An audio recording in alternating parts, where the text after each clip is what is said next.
After 20 years of caring for my wife's daughter, I was abandoned by her at the wedding when she chose her biological father over me. I've been married to Sarah for more than 20 years. When we met, she was a single mother of a 5-year-old child named Emma. Emma was a bright-eyed, inquisitive little girl with a laugh that could brighten up any room. The first time I saw her, she was chasing a paper airplane in the park, clutching Sarah's hand tightly as they moved toward me. Something in that instant told me they were the future. Sarah was open about her past right from the start. Emma's biological father, Mark, had always been untrustworthy, full of hollow promises and transient appearances. He would call on birthdays, drop off cheap gifts, and then go. Emma was usually excited when Daddy arrived, despite Sarah's efforts to keep her expectations in check. When Sarah and I became serious, she made it obvious that Emma was her top priority. I totally accepted it. What I didn't expect was how much I'd come to love her. It didn't happen right away, but every "I love you, Dad," and every small sketch with my name misspelled eventually won me over. I was present when she learnt to ride a bike after numerous falls and scraped knees. I was there when she developed a high temperature in the middle of the night, cuddling her while Sarah ran for a thermometer. I helped her memorize her poem for her first school recital. On the big day, she shook behind the curtain but caught my gaze in the crowd before she began, needing reassurance that I was present. I always was.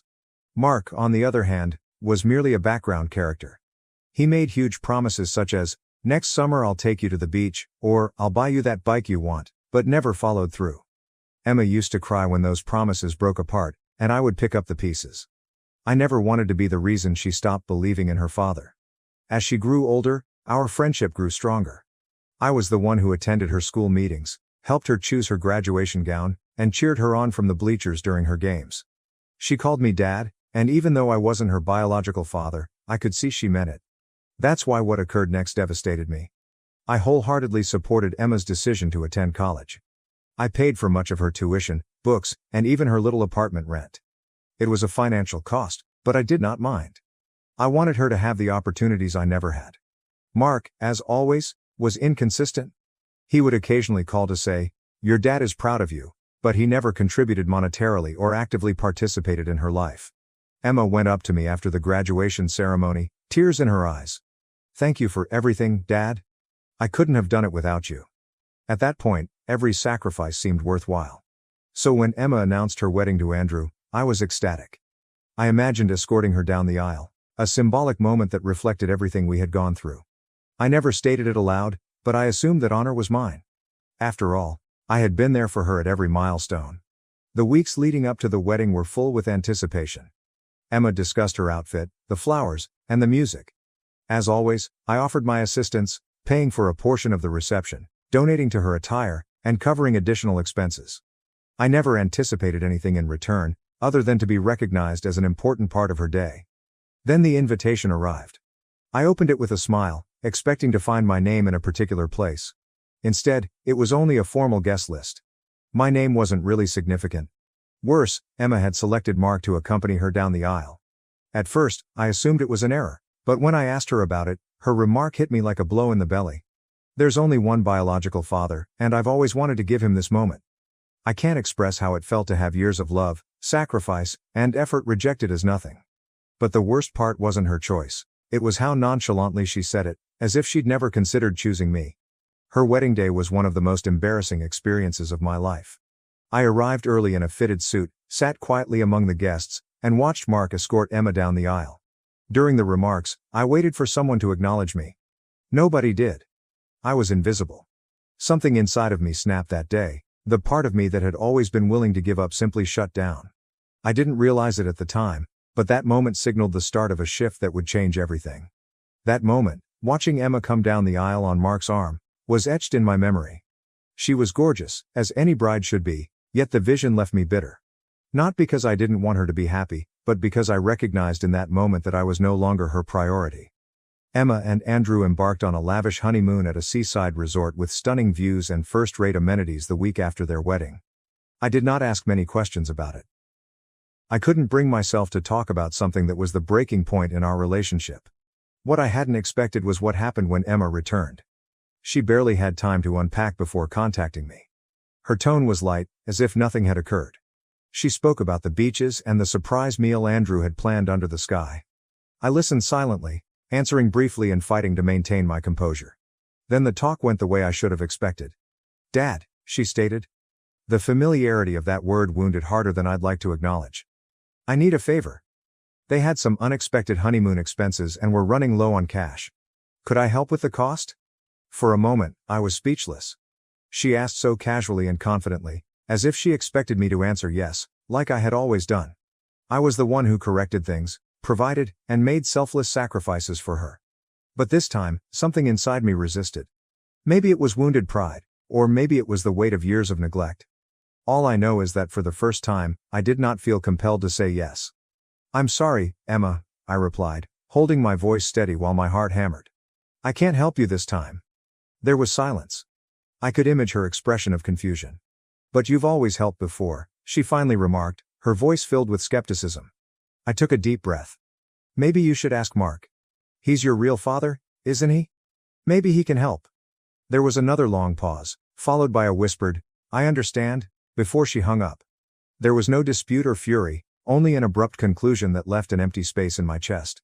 Later, Sarah confronted me. She called me heartless and claimed I couldn't simply abandon Emma when she needed me.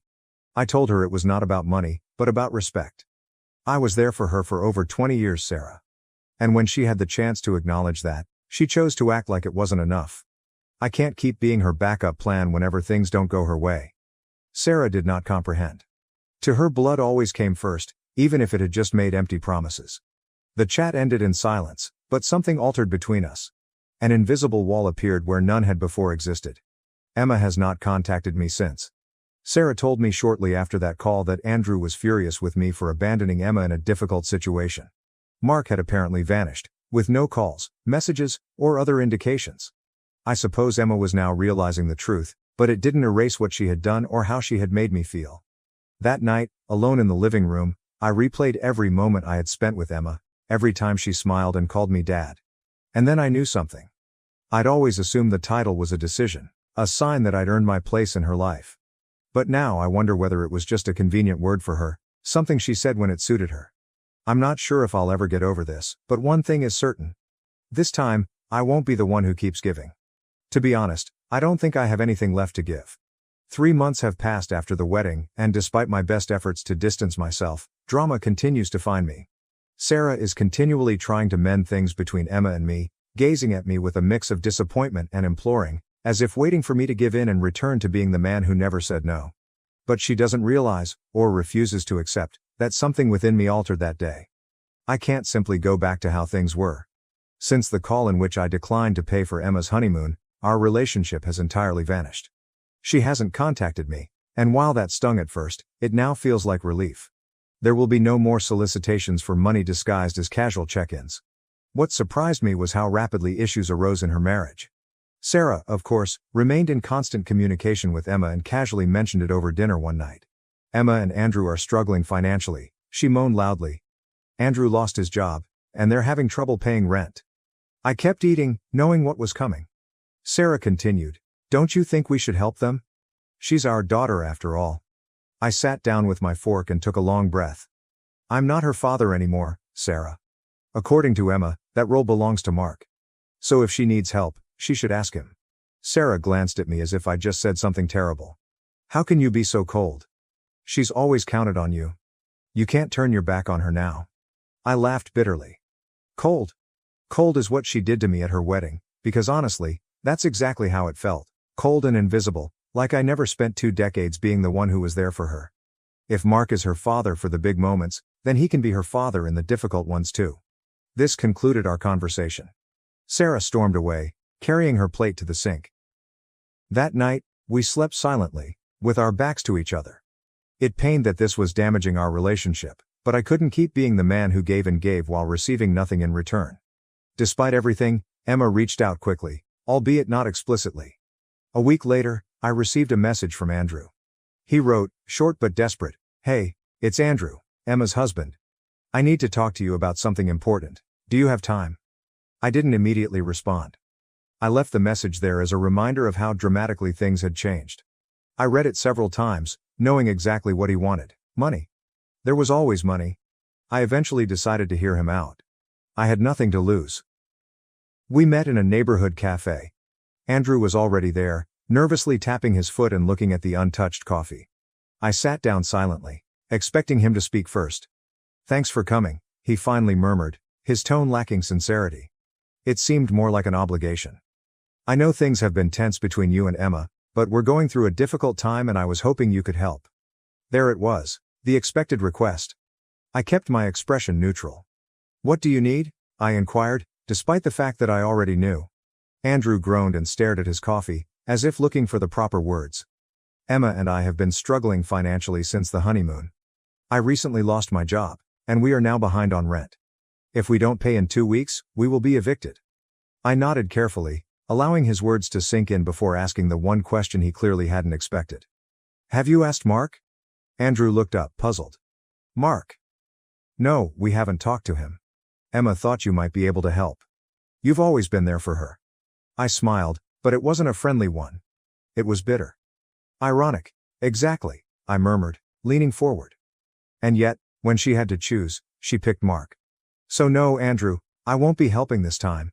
Maybe it's time for Mark to finally step up for once." Andrew tried to argue that it wouldn't be fair if they were evicted. That it wasn't only about Emma, but also about him. I raised a hand to stop him. "This conversation is over," I stated firmly. "I wish you both the best, but I can't keep solving your problems."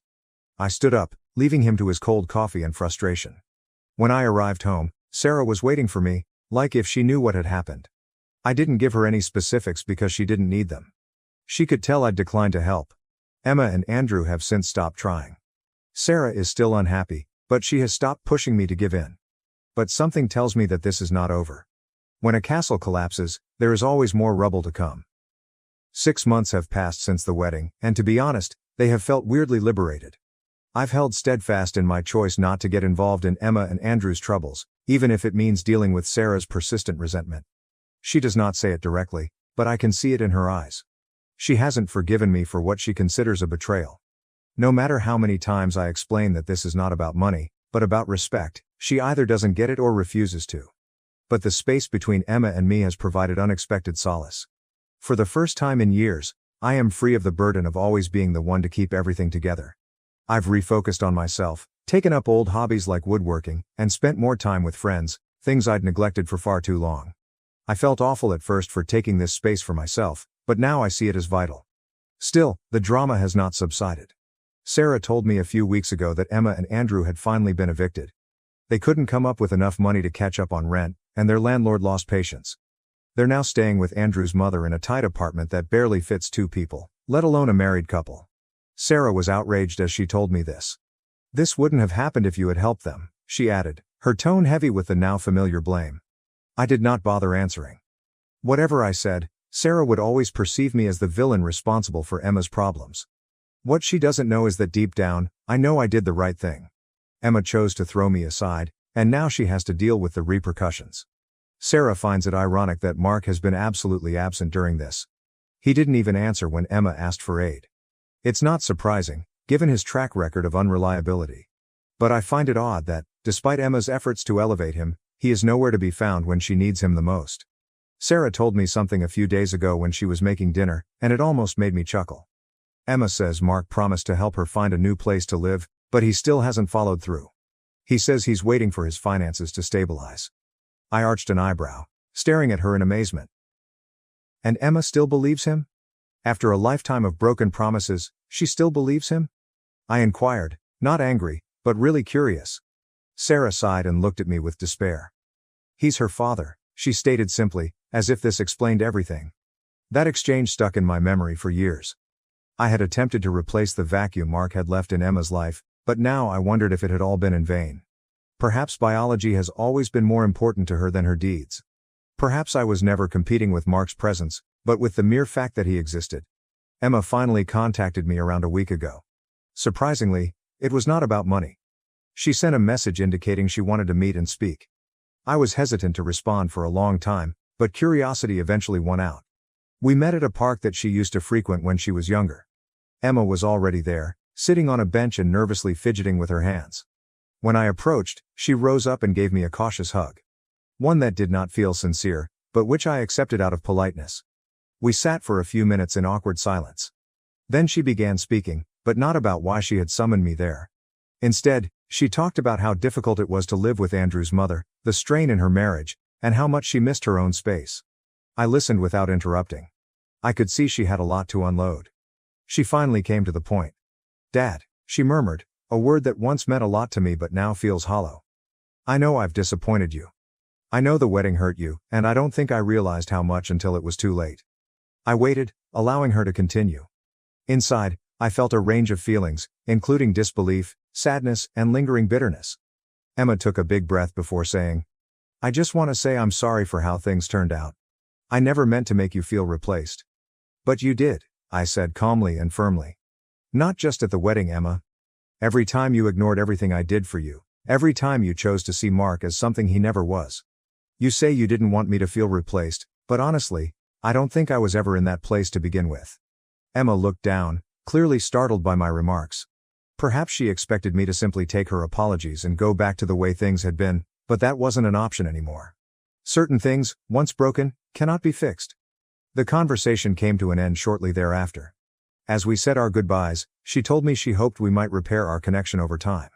I didn't answer, not because I didn't want it to happen, but because I wasn't sure it could. Emma didn't simply break my heart, she also shattered something deeper, my faith in her. Update: I did something that Sarah and Emma will never forgive me for, and I'm not sure whether I should even seek forgiveness. My relationship with Sarah has deteriorated beyond what I could have imagined during the last year, following the wedding. What began as an emotional distance has grown into an insurmountable divide. We no longer feel the love, bond, or respect that we once had. We still share a house, but not our lives. Since the wedding, there has been no intimacy. At first, I assumed it was a momentary reaction to stress, but as the months went, I realized Sarah was more than upset. She was bitter. She blamed me for Emma's pain, and this anger permeated every aspect of our marriage. We used to spend our nights talking or watching movies, but now they are silent. Every time I try to reach out, she pulls back, creating a barrier between us. In the midst of this desolation, Sophie, Sarah's best friend, joined my life. She had always been Emma's delightful aunt, bringing her lavish gifts and telling humorous stories. However, after the wedding, something changed. She began phoning more frequently, checking up on me. At first, I assumed she was attempting to help Sarah and me reconcile. But as time passed, I understood it was more than that. Sophie was the only person who really listened. She told me something no one else had. That I was correct. That my feelings were genuine. That I had been treated unfairly. And that Sarah was being unkind to me. I grew to look forward to our chats. She did not perceive me as the villain in this scenario. I will not suggest that this was planned, since it was not. It just happened, like a river discovering a new route. One night, after another lengthy conversation, we sat in silence, just looking at each other. We had discussed everything. How I felt invisible in my own home, how Sarah had become chilly, and how my life seemed to be crumbling apart. Sophie suddenly seized my hand and said something that left me speechless. "You deserve to be happy, and they aren't letting you." I'm not sure what made me lean in, her voice, the way she looked at me, but before I knew it, I was kissing her, and she didn't move away. That night, I did not go home. I spent the hours with Sophie, talking and laughing, allowing months of repressed feelings to surface. For the first time in years, I felt seen. I felt wanted. Most significantly, I felt understood. I know I'm doing something wrong, yet I don't regret it. Sophie has been my sanctuary, someone who actually sees me.